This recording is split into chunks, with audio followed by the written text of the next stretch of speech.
İmam Hüseyn gözlərinin qabağında namaz qılır. Başa düşmürlər ki, bizi aldadıblar. Təsəvvürün bir qoşundur. Onlara deyiblər ki, gedirik dindən xaric olmuşlar var, onları öldürməyə. İndi gəlib, deyək ki, inandın, aldatdılar, sən də inandın, gəldin. Gözünün qabağında bu adam zöhr namazı qılır. Sən yenə başa düşmədin, sən aldadıblar. Yenə səni çatmadı. Tək qılmır özdə, getsin xeymədə qılsın. Qoşunda da kimsə desin, "Vallahi mən arxada idim, heç görmədim o xeymədə namaz qılırdı."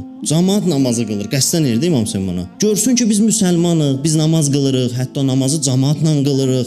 Hətta namaz və camaat namazı bizim üçün o qədər mühümdür ki, bu işdən ötürü 2 nəfər şəhid olub. Bu da çatmadı sənə. Sən yenə bu boyda şeyi başa düşmədin, səni aldadıblar. Başqa cür necə başa salsın?